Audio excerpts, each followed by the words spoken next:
So we're back together again. That second washer that was in there to take up the free play of the worn bearing is not needed, so I put in a nice little cotter pin in there,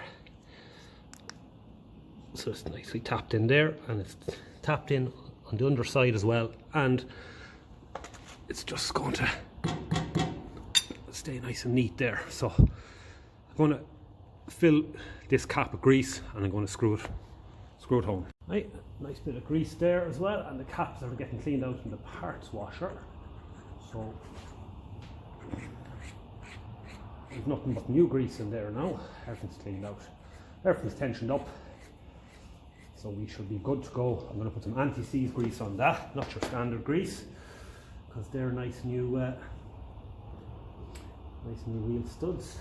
Like stuff there that I put on studs 20 years ago, and when I go and take the wheel off, it's still perfect. So that's ready for its wheel. I'll just give it a wipe down and a bit of anti-seize. This is the anti-seize that I use. I've shown it a few times in videos. It's Loctite C200. So what I do as well, let's get a rag. I like to put it in here as well, just where the metal's contacting. It just stop any rust building up. So just a little line of it, and it'll actually squeeze down where it's meant to go. It won't be seen, but the next time you take your wheel off for whatever reason, you won't have the wheel sticking to this hub. As I said, this stuff is, I got it from my father when he was working in jet engines, airplane engines, and as I said, it's been on studs at home there for double wheels for tractors for 20 years, and it seems to still be on it. It just doesn't. It just does its job really well. It'll protect them, especially this kind of a nickel coating. A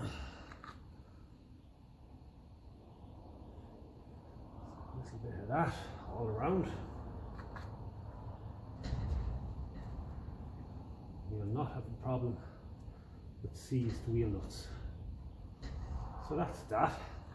We can put on 2 of our nuts just to hold it in place, and we can take it off the jack then.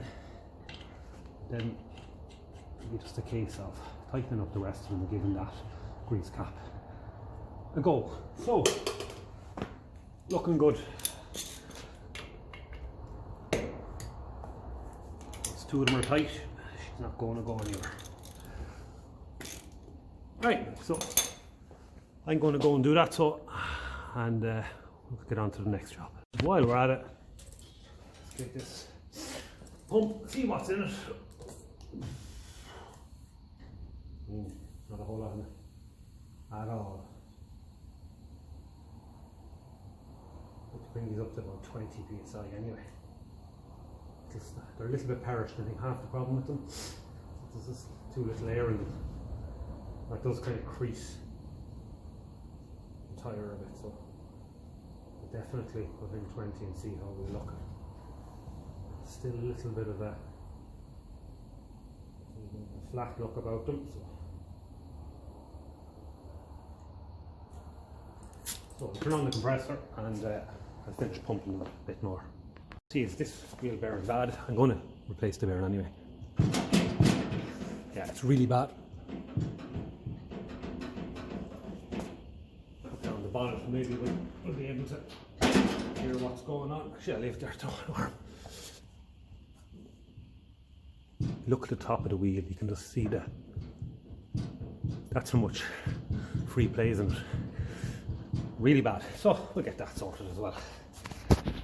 So what are the other wheels after getting pumped up? So that is job box on that side. Wheel is seized to the hub, and that's why I put the anti-seize behind the hub on the other wheel. So what I'm going to do is, taking out the cotter pin, I'm going to remove the nut holding on the hub to the kingpin, and I'll be able to put on a wheel nut or two on the wheel and tap it through. So that's rather than going hitting anything when it's on the tractor. Hub. So I have to replace the grease seal on the back of this, and because I'll be buying them in twos, I'm actually going to take the other one out as well, the other side when it comes. So it's dead. So I'm going to tap out what's left of it there, and then I'm going to go and tap out the outer race of the wheel bearing. I'm just going to tap out the outer race of the wheel bearing. Again, you can be lucky with these and they can be hard. Sometimes they come out, oh Jesus, start falling out. So that's how worn probably things are. That was a very easy. Brilliant. So another quick clean in the parts washer, and then I'll tap in the new bearing. New race tapped in, all cleaned out. So what I'll do is, when I'm putting together my list of stuff to order for this, I'll put in hub seals, because the only thing left of the hub seal on this side was basically the ring. Everything else was worn off it. So that's no problem at all. That'll be an easy job to do, but I can go ahead now and clean the kingpin. You see in the part 1 of the video on the 35 that I was struggling with the lever that was on the tractor, and I've managed to get this from a breaker's yard, and it has the two bits that I need, along with any other bits that might be needed as well. So I'm going to go and I've taken out the little cutter pin in there, so I'll take them out there and there as well, and we'll get those parts removed. Taking off this bracket off that second-hand dash, and I've given it a shot blasting, and what I'm doing now is I'm taking it out of here. You can just see it in behind. Can we see it in behind there? Just there. So I've taken out the bolt. I think there was a bit of DIY going on with this. You can see there's some cut marks here on this as well.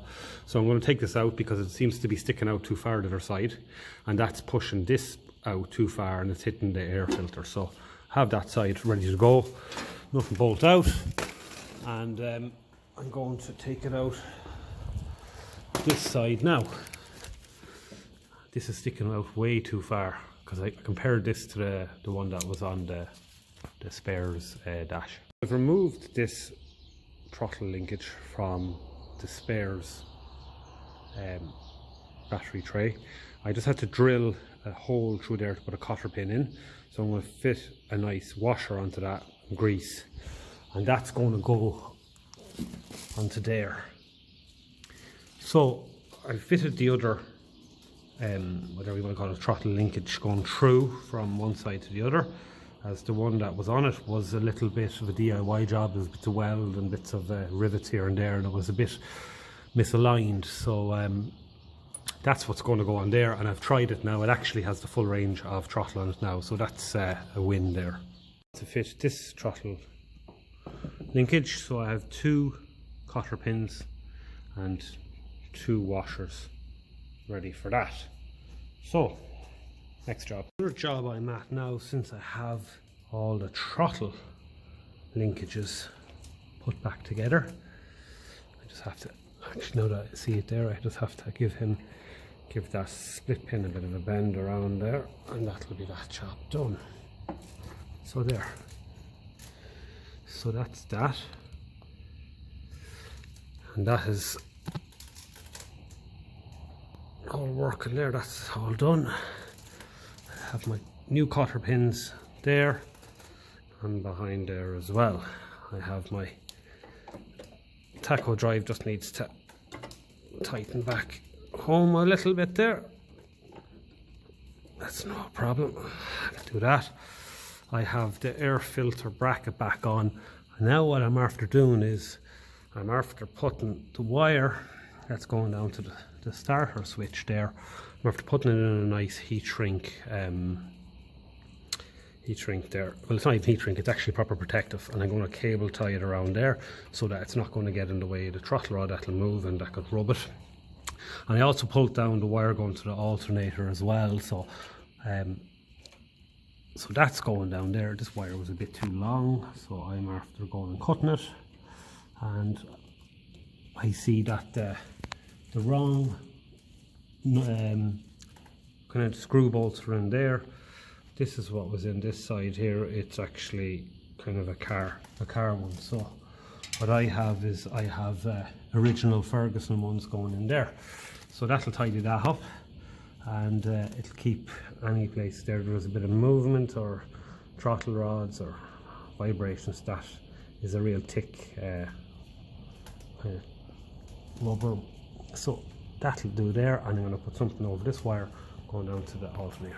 After pulling down that alternator wire also through this one as well, so it's coming down with this going to this side of the starter switch, and then it's coming back. So I can pull it up down there a little bit neater, and that'll keep those two wires nice and safe. So now we have a nice, neat and safe wiring loom. I also replaced that spade connector there, as there was a kind of a piggyback on it, so that's going to decrease the chances of a bad connection there. Yeah, so that's good.